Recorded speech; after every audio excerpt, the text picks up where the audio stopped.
மூன்று 10/22 அனைவருக்கும் சத்குரு வாரத்தினுடைய நல்வாழ்த்துக்கள். இன்றைய முரளியிலிருந்து கேள்விகள். முதல் கேள்வி, குழந்தைகளாகிய உங்களுக்கு என்ன நிச்சயம் ஏற்பட்டிருக்கிறது? குழந்தைகளாகிய உங்களுக்கு என்ன நிச்சயம் ஏற்பட்டிருக்கிறது?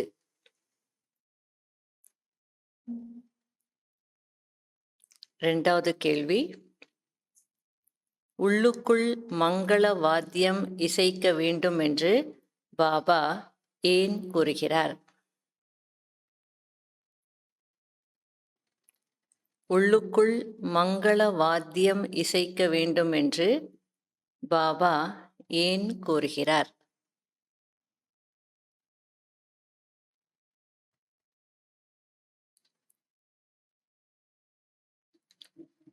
மூன்றாவது,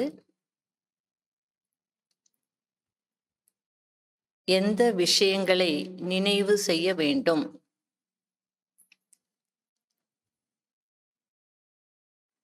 எந்த விஷயங்களை நினைவு செய்ய வேண்டும்?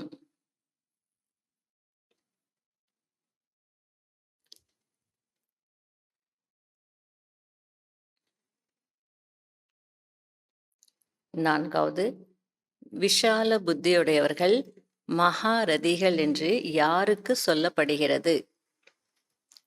விஷால புத்தியுடையவர்கள் மகாரதிகள் என்று யாருக்கு சொல்லப்படுகிறது?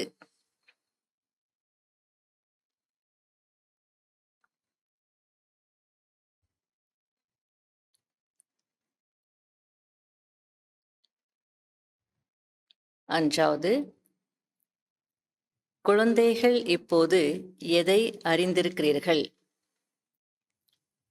குழந்தைகள் இப்பொழுது எதை அறிந்திருக்கிறீர்கள்?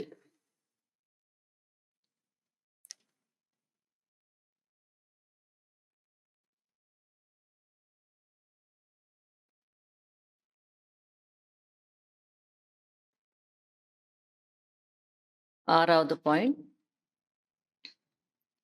சத்யுகத்தில் வாத்தியங்கள் எப்போது வாசிக்கப்படும்? சத்யுகத்தில் வாத்தியங்கள் எப்போது வாசிக்கப்படும்?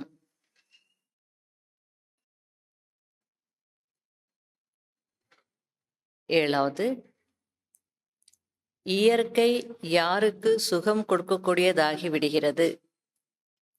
இயற்கை யாருக்கு சுகம் கொடுக்கக்கூடியதாகி விடுகிறது?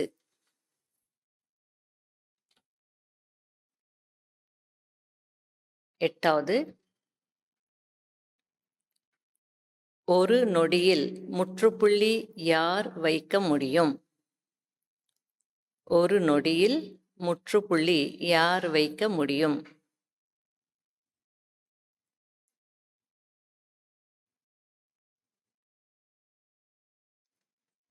fill up the blanks. முதல் பாயிண்ட், இந்த ஞானம் டேஷுக்காக அல்ல. இந்த ஞானம் டேஷுக்காக அல்ல. ரெண்டாவது, டேஷ் மற்றும் டேஷ் ஆகி எதிர்காலத்தில் செல்வந்தர்கள் ஆகுங்கள். டேஷ் மற்றும் டேஷ் ஆகி எதிர்காலத்தில் செல்வந்தர்கள் ஆகுங்கள்.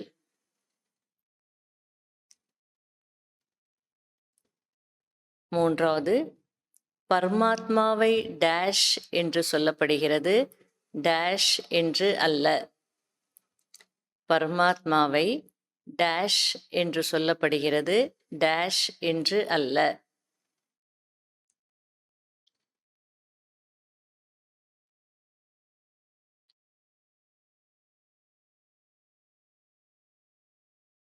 சூக்ஷ்ம வதனத்தில் டேஷ் இருக்கிறது, சத்யுகத்தில் டேஷ் இருக்கிறது, இங்கு டேஷ். சூக்ஷ்மவதனத்தில் டேஷ் இருக்கிறது, சத்யுகத்தில் டேஷ் இருக்கிறது, இங்கு டேஷ்.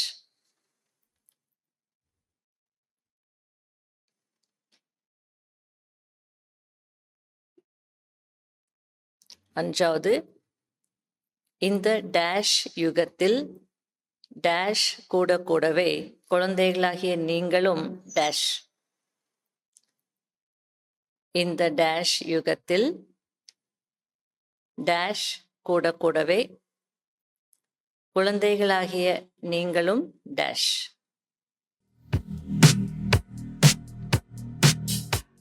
கேள்விக்கான பதில், கேள்விகளுக்கான பதில். முதல் கேள்வி என்ன? குழந்தைகளாகிய உங்களுக்கு என்ன நிச்சயம் ஏற்பட்டிருக்கிறது?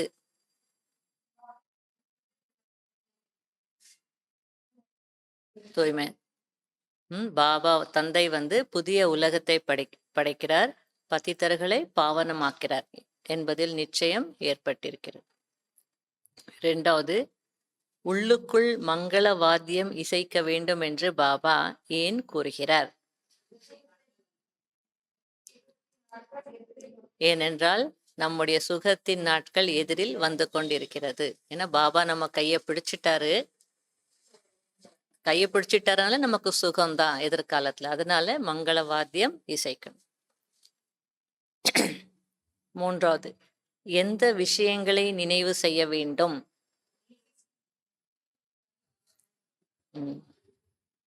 பாபா புதிய உலகத்திற்காக எந்தெந்த விஷயங்களை சொல்கிறாரோ அதையே நினைவு செய்ய வேண்டும்.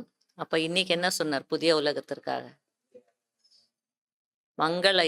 யாராவது சரீரத்தை விட்டா கூட அங்க யாரும் அழமாட்டாங்க இல்லையா? அங்க எப்படி என்ன பண்ணுவாங்க? பழைய சரீரத்தை விட்டு புதுசு எடுக்கிறாங்கன்னு மங்கள வாத்தியத்தை இசைக்கிறாங்க. அப்புறம் சத்தியுகத்துல அன்பு இருக்கு சொன்னாங்களா? சுகம், சுகம் சூக்ஷ்மவதனத்துல தான் அன்பு சொன்னோம். சத்தியுகத்துல என்ன இருக்கும்? சுகம் இருக்கும்னு சொன்னாங்க. அது போல சுக உலகத்திற்காக அல்லது சத்தியுகத்திற்காக, புதிய உலகத்திற்காக பாபா இன்னைக்கு என்னென்ன சொன்னாரோ நம்முடைய தர்மம் ஆரம்பிக்கும் போது அங்க என்ன இருக்கும்? மலர் தோட்டம் இருக்கும். ஆனா மற்றவங்க தர்ம பிதாக்கள் வரும்போது அவங்க அங்க என்ன இருக்கும்? முள்ளு காடுதா. அதுக்கு தான் அவங்க தர்மமே ஸ்தாபனை ஆகுது. இப்படி எல்லாம் இன்னைக்கு புதிய உலகத்திற்காக பாபா என்னென்ன சொன்னாரோ சேவை கூட அதுல தானே வரும். புதிய உலகத்தை ஸ்தாபனை செய்யணும்னா எல்லாருக்கும் என்னுடைய பர்த்ரைட், அவங்களுடைய பர்த்ரைட் பரமாத்மாவனுடைய ஆஸ்தி கிடைக்கணும் அப்படின்னு அந்த மாதிரி யோசிங்க. நாலாவது, விஷால புத்தி உடையவர்கள் மகாரதிகள் என்று யாருக்கு சொல்லப்படுகிறது?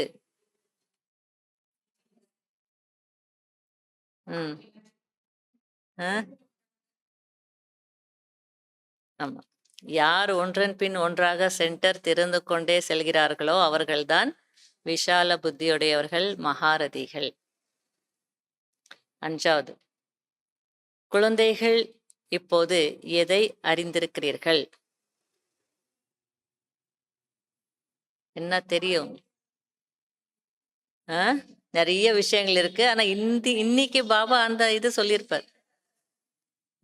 அதாவது கேளுங்க, நாம் நம்முடைய ராஜ்யத்தை ஸ்ரீமத் மூலம் மறைமுகத்திலும் மறைமுகமாக ஸ்தாபனை செய்து கொண்டிருக்கிறோம் என்பதை அறிந்திருக்கிறீர்கள். ஆறாவது, சத்தியுகத்தில் வாத்தியங்கள் எப்போது வாசிக்கப்படும்?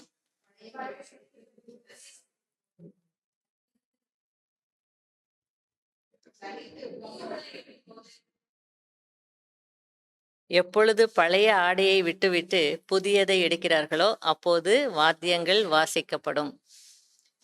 இயற்கை யாருக்கு சுகம் கொடுக்கக்கூடியதாகி விடுகிறது?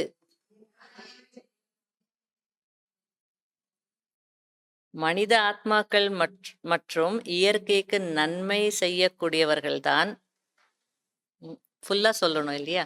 மனித ஆத்மாக்கள் மற்றும் இயற்கைக்கு நன்மை செய்யக்கூடியவர்கள்தான் இயற்கையை வென்றவர், மாயாவை வென்றவர் ஆகுவார்கள். அவர்களுக்கு இயற்கை சுகம் கொடுக்கக்கூடியதாகி விடுகிறது. அது சேர்ந்துதானே வரணும். ஒரு நொடியில் முற்றுப்புள்ளி யார் வைக்க முடியும்? விலகியும் அன்பாகவும் இருந்து செயல்களை செய்யக்கூடியவர்கள்தான் ஒரு நொடியில் முற்றுப்புள்ளி வைக்க முடியும். fill up the blanks. இந்த ஞானம் டேஷுக்காக அல்ல, மனிதர்களுக்காக மிருகங்களுக்காக அல்ல. இரண்டாவது, டேஷ் மற்றும் டேஷ் ஆகி எதிர்காலத்தில் செல்வந்தர்கள் ஆகுங்கள். இரக்க மனமுடையவராகி மற்றும் மகாதானியாகி எதிர்காலத்தில் செல்வந்தர்கள் ஆகும். மூன்றாவது, பரமாத்மாவை டேஷ் என்று சொல்லப்படுகிறது, டேஷ் என்று அல்ல. ஞானக்கடல் என்று சொல்லப்படுகிறது, எல்லாம் அறிந்தவர் அல்லது தாட் ரீடர் என்று அல்ல. நாலாவது, சூக்ஷ்மவதனத்தில் டேஷ் இருக்கிறது, சத்தியுகத்தில் டேஷ் இருக்கிறது, இங்கு டேஷ். சூக்ஷ்மவதனத்தில் அன்பு இருக்கிறது, சத்தியுகத்தில் சுகம் இருக்கிறது, இங்கு ஒன்றுமே இல்லை. அஞ்சாவது, இந்த டேஷ் யுகத்தில் டேஷ் கூடவே குழந்தைகளாகிய நீங்களும் டேஷ். இந்த நன்மை நடக்கின்ற யுகத்தில் நன்மை செய்கின்ற தந்தையின் கூடவே குழந்தைகளாகிய நீங்களும் நன்மை செய்யக்கூடியவர்கள். ஓம் சாந்தி.